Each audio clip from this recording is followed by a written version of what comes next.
Paz do Senhor a todos. Podem sentar, por favor.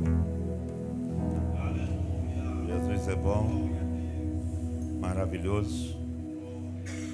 Bom estar com vocês nesse culto de celebração, de ceia e também uma festa alusiva à Páscoa, o Pessach, passar por cima, saltar sobre, o tirar da escravidão, o libertar de uma vida de pecado. Visto ser ceia, eu quero conversar com você sobre a ceia do Senhor no contexto do noivado judaico, porque a nossa Bíblia tem um fundo cultural, e esse fundo cultural ele parte do judaísmo. Nós não precisamos judaizar o cristianismo, mas a boa interpretação do texto, baseado na cultura, torna-se mais fácil entender alguns rituais que nós praticamos, e assim nós possamos caminhar com mais facilidade sobre aquilo que nós fazemos. Para tanto, eu quero aqui ler apenas 3 versículos para lançar luz sobre o que eu quero conversar com você rapidamente. Em Gênesis 34, versículo 3, versículo 4 e versículo 6. Gênesis capítulo 34, versículo número 3, versículo 4 e 6. Por favor, eu conto até 3 e você leia o que está no telão. 1, 2, 3.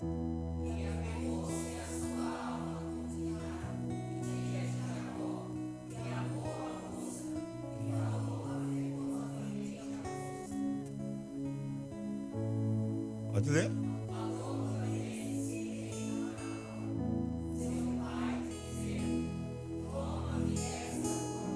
Verso 6.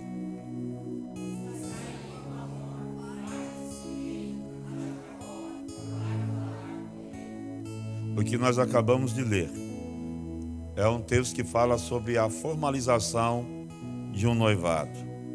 A formalização do noivado era iniciada pelos pais do pretendente, às vezes pelo próprio pretendente. Quando nós olhamos para esse texto, que é o pai que está preocupado e que o seu filho se casa, então há uma escolha. A noiva não escolhe o noivo. Quem escolhia a noiva era o pai do noivo ou o noivo. Então fica fácil você ler João capítulo 15, verso 16. Quando Jesus chega, ele está se apresentando como noivo, dizendo: não fosse vocês que escolhestes a mim, mas foi eu que escolhi vocês. O que Jesus estava dizendo é: vocês não queriam casamento, vocês não queriam relacionamento. Quem quis relacionar-me com vocês fui eu, foi Jesus. Ninguém aqui conseguia amá-lo porque ninguém o conhecia, ninguém o via. A gente ouvia falar, mas a gente é atraído por aquilo que os olhos veem. Mas como a gente não conseguia ver pela cegueira do entendimento, ninguém de nós conseguiria querer Jesus. Mas ele veio e disse: não foi você, Ivanil, não foi você, Daniel, não foi você, Everton, que me escolheu, mas eu escolhi vocês primeiro. Foi eu que escolhi. Bom, quando o filho escolhe, o pai tem que aceitar. Porque se o pai não aceitar, então não tem casamento. Paulo escreve aos Tessalonicenses, capítulo 2, verso 13, ele diz: por vos ter Deus elegido desde o princípio para a salvação e santificação no Espírito. Olhe bem, então Jesus está nos escolhendo e o Pai está nos confirmando nele para todos sempre. Glória ao nome do Senhor. Isso é o princípio de um noivado, muito diferente do noivado ocidental. No Oriente, o noivado era completamente diferente do que o nosso. Mas e se o pai do rapaz não pudesse ir? Então você vai entender o que está em Gênesis, capítulo de número 24, quando Abraão, velho, não podia ir. Então ele chama o Damasceno Eliezer. Ele nomeia alguém. E esse alguém é como um advogado. Ele precisa ir. Para quê? Para falar para a noiva que existe um noivo que está interessado em casar. Eu sinto a presença de Deus. Então Damasceno foi. A noiva não conhecia ele, mas o Damasceno foi dizer que havia um rapaz que estava precisando casar e que o pai do rapaz o mandou até aquela terra para perguntar para a noiva se ela queria relacionamento. Então, o Damasceno Eliezer está fazendo o papel exatamente do Espírito Santo, quando na Bíblia King James diz, mas o advogado, o Espírito Santo, a quem o Pai enviará em meu nome, esse vos ensinará todas as verdades e vos fará lembrar de tudo o que eu vos disse. A palavra paracletor pode ser advogado, aquele que te defende, mas a palavra paráclito também é aquele que chama você para estar do seu lado. Oh, coisa gloriosa é isso, é saber que o Espírito Santo veio para nos chamar para estar do nosso lado, já que o Pai não pode vir, ele mandou o seu advogado para nos convidar. Então a história vai se seguindo aqui. Aí, agora, a noiva está recebendo o convite, mas existe uma aliança, e é chamada no judaísmo de pacto de sangue. É servido uma taça de vinho.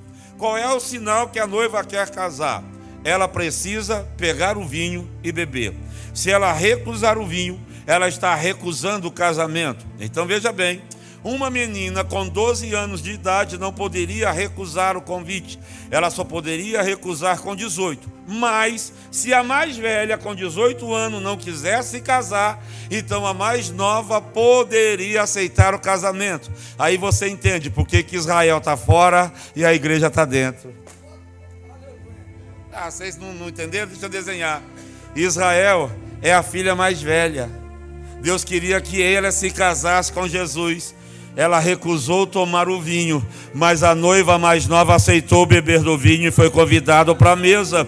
Então a mais velha, por isso que a Bíblia diz, veio para o que eram os seus, mas os seus não receberam. Mas todos quanto receberam, Deus lhes o poder de serem feitos filhos de Deus, aliança do sangue. É por isso que Jesus chega, fala de aliança do sangue, quando ele diz, quem beber do meu sangue é aliança, somente a noiva pode fazer isso. Entende? Depois que se toma, é por isso que há a sequência, primeiro bebe e depois come. Nós fazemos invertido, mas ele primeiro bebe e depois come. Agora, bebeu, a aliança de sangue está feita, mas nós precisamos fazer uma aliança de carne. Então nós vamos matar o cordeiro, nós vamos sentar à mesa e nós vamos comer junto. Então, uma vez que se come, se bebe do sangue, ela não pode recusar comer da carne. É por isso, você sincero, direto e rápido. Crente que não tem comunhão com mesa, crente que não vem em culto de Santa Ceia, ele está rejeitando a aliança de sangue. Ele está dizendo, eu não quero me casar com você. E ele está rejeitando a aliança da carne, dizendo, eu não quero ter parte com você. Feliz aqueles que no culto de ceia não sacrificam. Feliz aqueles que mesmo cansado com sono, ele vem para o culto da ceia dizendo, eu quero aliança de sangue comigo, eu quero aliança de carne, porque nesse dia nós estamos dizendo, eu aceito o casamento, eu aceito o casamento, eu aceito o casamento. Então o que Jesus está fazendo, ele está fazendo um ritual, é um ritual para preparar para o casamento. A noiva aceita, ela bebe. Então cada santa ceia que você vem, você está dizendo ao noivo, sim, eu aceito. Cada vez que é compartilhado, as pessoas acham que isso aqui tem um poder no mundo espiritual, porque o inferno assiste isso e ele fica olhando. Será que eles vão dizer sim ou não? Igreja que não tem santa ceia está dizendo, nós não queremos casar, nós estamos muito bem solteira, mas a igreja verdadeira diz, não, nós aceitamos o noivado, e uma vez por mês a gente renova a nossa aliança com o Senhor, dizendo, eu digo sim, eu digo sim, e eu digo sim. Então a importância da ceia não é só um ritual, isso aqui está dizendo, eu tenho uma aliança, eu tenho um pacto, e todo mês eu renovo o meu pacto e a minha aliança, porque eu quero me casar com ele. E alguém pergunta, você conhece ele? Eu não. Não conhece? Não. Mas eu já estou celebrando a cerimônia do noivado. E como é que você sabe? Bom, simples, ele pagou o dote. Porque tinha um pagamento. Tem o cerimonial, toma-se o vinho, come-se a carne. Então existe a parte de se pagar. Mas por que tem que se pagar? Porque se você não pagar, você está dizendo o seguinte: eu não tenho condições de te sustentar. Então aí nós levamos para a cruz. Quando Cristo veio, Ele está pagando. Ele está dizendo: eu estou pagando um preço por você. Oh, glória a Deus. Ele paga o preço, mas Ele dá um penhor, que é uma garantia. Nós não temos a totalidade do Espírito. Nós temos só um penhor, um selo. É só isso. E já é coisa extraordinária. Mas o Espírito Santo que você tem é uma garantia que você vai se casar com Cristo. Glória a Deus. Porque faz parte da sua riqueza. E Paulo diz: nós temos um penhor. Todas as vezes que alguém pega alguma coisa num banco, ele deixa um penhor. Qual é o penhor? O penhor está dizendo: eu estou garantindo, eu estou te dando a minha palavra, que eu vou voltar aqui e concretizar o negócio. Oh, glória a Deus. Os ensinadores da internet estão dizendo que porque durante 1400 anos não se falou sobre arrebatamento, e arrebatamento começou a se falar há 400 anos agora, então arrebatamento não existe. Bom, se não existe, acho que eles não têm conhecimento de cultura judaica. Eles não têm noção do que Jesus está falando. Porque o cerimonial do noivado existe, para depois, quando acontecer o casamento, celebra-se as bodas. E Jesus falou das bodas. Então é sinal que arrebatamento é real. Tão real quando existe suco, tão real quanto existe pão, tão real quanto você respira, tão real quanto você existe. Existe um arrebatamento, mais um pouquinho de tempo que há de vir virá e não tardará, e a igreja vai ser arrebatada. Arrebatamento existe, sim, senhores. Agora, veja bem, a gente tem um problema sério, porque surge uma pergunta: com quantos anos alguém pode se batizar? A noiva judaica podia se casar com 12 anos de idade. Mas com 12 anos de idade ela não poderia recusar o casamento. Olha que coisa interessante isso. Então era firmado. Quanto tempo durava depois da cerimônia? Máximo 1 ano. Ou até o pai construir a recâmara para que eles pudessem morar. Então veja bem, que o tratado do noivado era assim: eu estou noivando com você hoje. Mas se a noiva perguntasse para o noivo: quando é que nós vamos casar? O noivo respondia: não sei. Quem sabe é o meu pai. É sobre isso que Jesus estava dizendo aos discípulos: restaurará o Senhor a esse tempo Israel? Jesus disse assim: a vós não convém saber tempos ou épocas que o Pai estabeleceu pelo seu próprio poder, porque ninguém sabe estas coisas, nem um filho do homem, só o Pai que sabe o dia do casamento. Bom, se o Pai sabe, o Pai não mente, o casamento vai acontecer mais cedo ou mais tarde. Então as pessoas que não têm conhecimento bíblico, eles ficam tentando anular. Eu tenho direito de escolha. Eu tenho. Eu não tenho o direito de rejeitá-lo, mas eu tenho o direito de escolha. E por que só com 18 anos pode rejeitá-lo? Porque com 18 anos se torna adulto. Eu nunca vi ninguém maduro em Cristo rejeitá-lo. Só rejeita menino. Quem está maduro em Cristo não rejeita. Glória ao nome do Senhor. É por isso que a Bíblia diz que nós devemos crescer. Porque eu nunca vi um adulto maduro em Cristo se desviar. Eu vejo menino, mas depois que eu me torno adulto, eu não tenho esse poder mais. Eu não vou decidir largá-lo. Eu cresci em Cristo. Eu estou tão apegado a Ele porque eu não vejo o dia do casamento. Eu não vou escutar trombeta. Eu não vou escutar nada. Mas talvez vai ser exatamente como a manhã de hoje. Eu vou acordar diferente. O cenário vai ser diferente. O coração vai estar arrebentando no peito. Porque o Espírito que está em mim está dizendo: o dia é hoje. O dia é hoje. A gente não sabe o dia, mas eu tenho certeza que nós vamos sentir. A gente vai acordar diferente. Os problemas não nos atormentarão. Seremos tomados por uma alegria tão real. E dali a pouco, tudo que vai acontecer é um abrir e fechar de olhos 0,6 de um segundo. O corpo que é mortal se revestirá da imortalidade. E então a gente vai subir cantando e desafiando: onde é que está, ó morte, a tua vitória? Onde está o inferno, o teu aguilhão? Tragada foi a morte pela vitória. E nós vamos subir. Mas só entende isso quem participa de ceia. Quem não participa de ceia não tem como. Agora veja bem, quando a gente fala de pagar. Por que que se paga dote? O dote é pago com a ideia de conseguir a aceitação da moça. É por isso que o Espírito Santo vem primeiro. Uma vez que você aceita o dote, que é o Espírito Santo, você está dizendo sim ao casamento. As pessoas perguntam, quando é que eu sou batizado com o Espírito Santo? Você é batizado no momento que você aceitou o dote. Você se arrependeu dos seus pecados, você acabou de ser selado, você acabou de dizer sim. É por isso que a gente faz o convite para quem quer aceitar Jesus. Porque se ele disser sim, ele acaba de receber o dote. Se ele receber o dote e depois que ele dizer sim, se Jesus arrebatar a igreja, ele está subindo para o casamento. Levante a mão e diga glória ao nome do Senhor.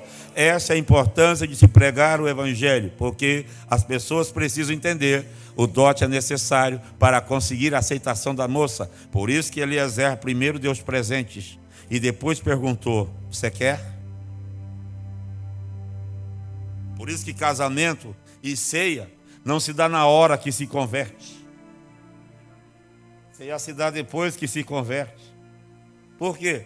Porque depois da comida tem um outro ritual. Eles tomam um banho, que é o batismo em água, que as pessoas fazem pouco caso. É por isso que Jesus veio se batizar primeiro, porque o noivo se batiza no cerimonial, e aí a noiva tem que imitar o noivo. Por que que tem pessoas que não aceitam ser batizadas? Por quê? Tem pessoas com 16, 17, 18 anos, não aceitam ser batizado. É porque eles não aceitam o cerimonial. Pegaram o dote, mas estão querendo dizer não ao noivo. Não, se batiza. Quando você está descendo as águas, você está não somente morrendo para o mundo, você está dizendo, o Senhor se batizou no cerimonial, eu estou concluindo o cerimonial dizendo que eu estou me batizando para completar a cerimônia, eu estou dizendo sim. Levante a mão e diga glória ao nome do Senhor. Então nós precisamos disso. Então o que nós fazemos tem base cultural. E Jesus vem fazendo e trazendo à luz tudo isso. É a gente que não presta muita atenção nas coisas. Então, o dote precisa, primeiro, garantir a aceitação da noiva. Segundo, o dote garantia a palavra do noivo. Mesmo se a noiva não quisesse, o noivo tinha que vir na aldeia. Então, se tem um grupo que não quer, não é porque um grupo não quer que ele não vai vir. Ele vem. Porque tem um grupo que quer. Quem quer? Levante a mão, deixa eu ver. Então ele vem. Não é porque alguns desistiram que ele não vem. Porque o dote está dizendo, eu estou te dando dote. Se você gastar, se você usar mal, não tem problema. O dote não é a tua palavra, o dote é a minha palavra, porque eu venho. Foi isso que ele disse aos discípulos. Não fique triste. Não se turbe o vosso coração. Credes em Deus e credes também em mim. Na casa do meu pai há muitas moradas. Oh, glória a Deus. Ele diz, já tem. Se não fosse assim, eu diria para vocês que eu iria construir moradas. E depois que tivesse construído, eu voltaria para levar vocês. Mas lá já tem moradas. Porque brevemente eu venho buscar vocês para onde eu estiver. Vocês também vão estar. Glória ao nome do Senhor. Então o Espírito Santo que está em mim, o Espírito Santo que está em você. Não importa o tipo de teologia que vem me aplicar, ele está aqui dentro dizendo, estão dizendo que não, mas eu estou dizendo, ele vem, ele vem, ele vem, ele vem, ele vem. A situação diz que não, mas ele está dizendo, fique tranquilo, ele vem. Ele já deu o dote para você, garantindo, ele tem palavra, ele não muda, ele não se arrepende, ele vem. Qual era o propósito do dote? Sinal que a moça estava comprometida. Então quem tem o Espírito Santo tem compromisso. Porque uma coisa é você dizer que tem, outra coisa é você mostrar que tem. O Sansão tinha. Depois ele só diz que tinha, mas não tinha mais. E eu falei com os jovens lá, pastor Jefferson, o pau quebrou lá, viu? Arrebentou mesmo. Mas eu falei, a gente sente quando ele vem, mas infelizmente a gente não percebe quando ele vai. E não tem coisa pior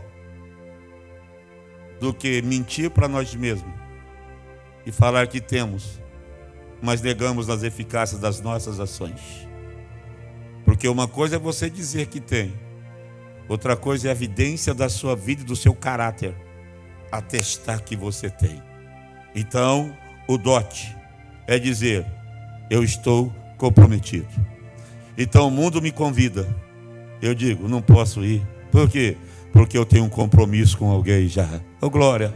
O mundo quer relacionamento, eu digo: não posso me relacionar. Eu já tenho uma aliança com Cristo, eu tenho um compromisso. É por isso que a igreja não se mistura. A igreja não se mete com política, a igreja não se mistura com o mundo, a igreja não se mistura com o espiritismo, porque tudo isso convida e a gente diz assim: não, nós temos um compromisso, nós estamos comprometidos. Qual é o sinal? Eu tenho o Espírito de Deus na minha vida, eu estou comprometido, eu estou envolvida e eu não vou romper o meu relacionamento com Ele. Eu amo Ele, Ele também me ama, nós estamos apaixonados, doidinho para casar. Glória a Deus!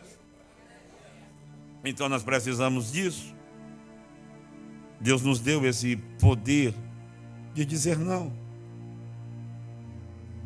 Mas infelizmente as pessoas, eles estão flertando. E como perguntou o menino lá, né? É pecado ficar? Até isso perguntaram se era pecado ficar. Quase me mataram com as perguntas doidas lá. Mas Cristo não fica. Cristo não flerta. Cristo se relaciona. Ele quer relacionamento. Então, se não for para ser sincero, Ele também não faz questão. Ele disse: eu dou o dote, distribuo riqueza, não fico mais pobre. Mas se você não quer, vai ter sempre alguém que quer. E eu quero. Quem mais quer? Diga glória ao nome do Senhor. Então veja bem, esse Espírito Santo que eu tenho é a garantia de que eu vou me casar com Ele. Eu estou comprometido com Ele até o tutano. Eu posso perguntar uma coisa sem te ofender? Posso ou não? Ô gente, quem está vivo fala amém. Ah tá, então eu vou perguntar de novo. Eu posso fazer uma pergunta para você sem te ofender? Como é que está o teu relacionamento com Cristo? Você está se relacionando ou está ficando com Ele uma vez por semana?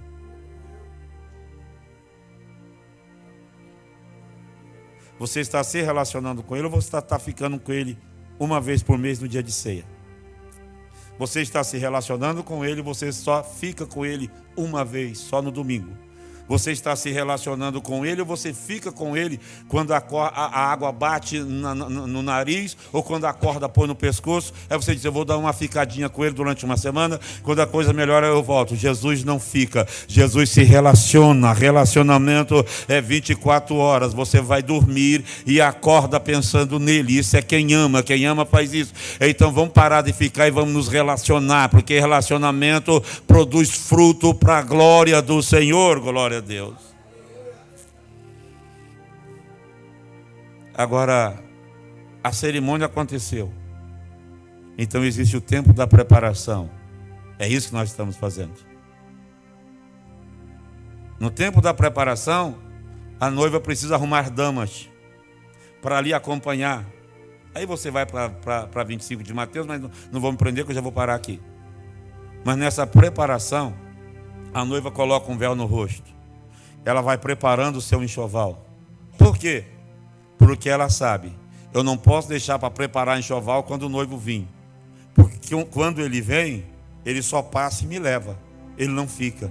Porque ele precisa me levar para casa. E ele não vai esperar ninguém preparar enxoval.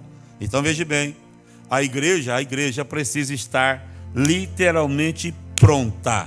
Por quê? Pode ser hoje. Pode ser no partir do pão. Pode ser no tomar do cálice. Pode ser na bênção apostólica. A igreja precisa estar pronta. Por quê? Porque os sinais estão dizendo: Cristo está às portas para buscar a sua igreja. Os acontecimentos estão estão levando-nos a perder a percepção do céu. As pregações estão levando-nos a mergulhar numa vida trabalhista, de prosperidade, de aquisição aqui. Mas a mensagem do Evangelho sempre será: pense nas coisas que são do alto, olhe para cima. Jesus está às portas para buscar a sua igreja. Vai ter um dia que a igreja vai se reunir pela última vez para celebrar a Santa Ceia e anunciar a morte de Jesus. Vai ter o último culto na terra. E quem dera se fosse hoje. Eu iria subir sem dor na perna. Eu iria subir sem dor na costela. Eu iria subir sem nada. Agora tem uma coisa. Durante o período em que a noiva não vê o noivo, como é que eles se comunicam?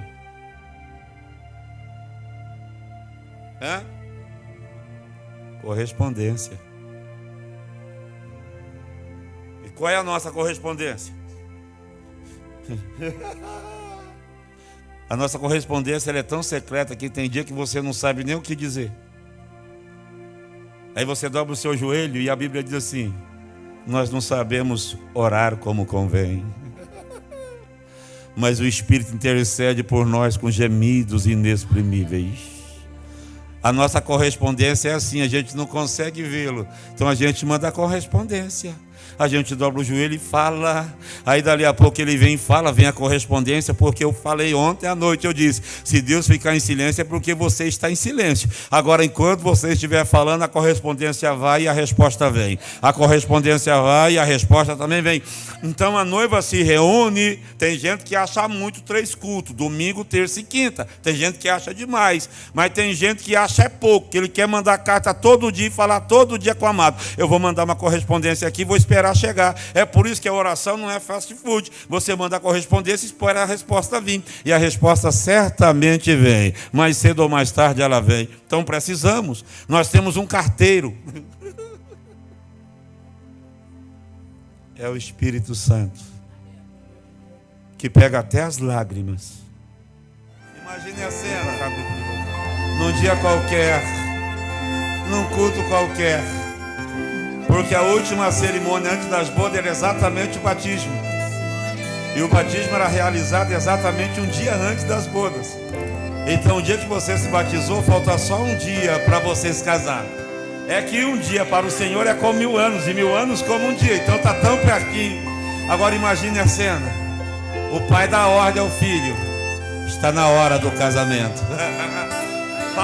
Paulo percebe esse momento e ele disse: é que o mesmo Senhor descerá do céu, com alarido, com a voz de arcanjo e a trombeta de Deus. A trombeta soará. Os mortos em Cristo ressuscitarão primeiro, e depois nós, os que ficarmos vivos, seremos arrebatados juntamente com eles, a encontrar o Senhor nos ares, e ali estaremos sempre com o Senhor. Pode ser num dia qualquer, pode ser num culto qualquer, mas eu sei que vai acontecer uma reunião lá. Oh, glória! Paulo viu essa reunião. Ele disse: houve uma voz no céu dizendo: o dia do casamento chegou. Prepare as trombetas, dá um grito e desce. Reúne os anjos. Por quê? Porque, oh, glória, o noivo nunca vem sozinho, ele vem acompanhado, é um cortejo. Ele não vem sozinho porque não sobe só um. Vai subir uma multidão cantando. Quem morreu vai ressuscitar, quem está vivo vai ser transformado. E aí a gente vai entrar pelos portais. Vamos para as bodas do Cordeiro. Oh, glória! É para casa que nós vamos voltar. Aleluia! Isso aqui é só uma amostra, Everton, do que vai ter lá. Hoje ele não está aqui, mas nós estamos dizendo. Eu digo sim, porque a próxima vai ser em casa. A próxima vai ser em casa. A próxima vai ser em casa. O noivo vem, pega a noiva e leva embora. Isso geralmente acontece à noite. Ninguém vê o rápido. Ninguém vê. O noivo leva ela para casa. Fica 7 dias com ela. Ninguém sabe quem casou, mas a aldeia escuta um barulho à noite. E começa-se um comentário. Diz: alguém se casou essa noite. Por quê? Porque nós escutamos um jovem dizendo: aí vem o noivo, sai ao encontro. Quem casou? Ninguém sabe. Ninguém sabe. Mas alguém casou. Aí é a filha de fulano, é a filha de ciclano. Alguém casou. Mas 7 dias depois,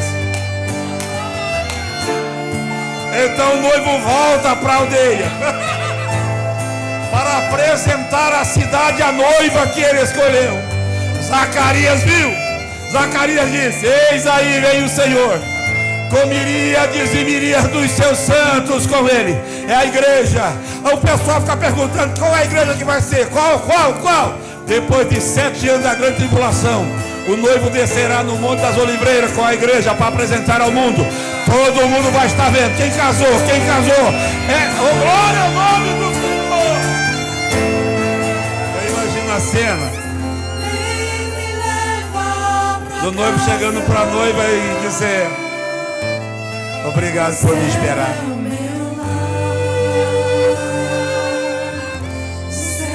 Você sofreu, você chorou, teve momentos que você pensou em desistir do nosso relacionamento. Eu via você sofrendo, mas o Pai não me deixava te buscar. Obrigado por me esperar. E a noiva vai dizer: valeu a pena esperar. Glória, valeu a pena cada lágrima, valeu a pena cada sofrimento, valeu a pena esperar. Glória, volta logo, Jesus.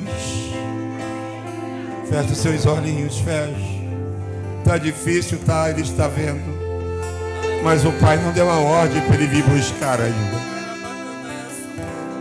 Eu sei que o mundo quer flertar com a gente, mas nós somos comprometidos com Ele.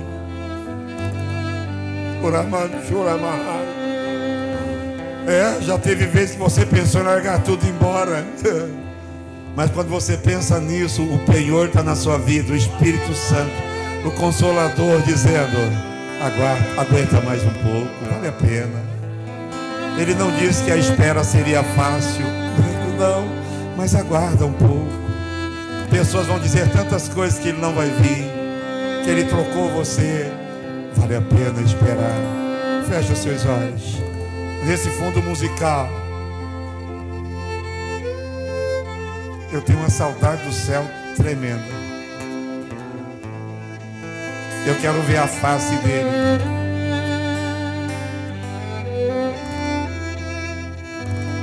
Eu quero ver. Eu quero entrar pelas portas que João viu. Porque ali não vai ter mais clamor, nem pranto, nem dor. Todas as coisas são passadas. Não cometerei nunca mais os mesmos erros. Porque o meu corpo será totalmente diferente. Nenhuma tentação sofrerei mais. Angústia não mais haverá na minha vida. Nunca mais. Então o meu sonho será realizado. E eu vou poder participar da ceia com ele nas bodas. E eu quero ver você lá. Está difícil? Não abra mão desse relacionamento. Ele é verdadeiro. Ele é real. Ele te ama. Você não conhece bem, mas ele te conhece tão bem, que pediu para o advogado ficar com você, para te defender e para trazer você para perto. Senhor Deus e Pai, nós não trocamos isso por nada. Mas quantas vezes já pensamos em desistir, abrir mão de tudo, principalmente quando nós não somos entendidos ou compreendidos da vontade, Senhor. Mas daí lembramos que o Senhor nos deu uma garantia, o teu Espírito em nós, que nos conforta, que nos fortalece e que nos leva mais para perto do Senhor. E aí o Senhor nos traz para um culto como esse, para que a gente entenda que existe uma casa melhor, um lugar maior. Haverá um dia que tudo isso vai se findar, e então a gente vai se casar com o Senhor e vamos estar com o Senhor para todo sempre. Nós estamos te aguardando.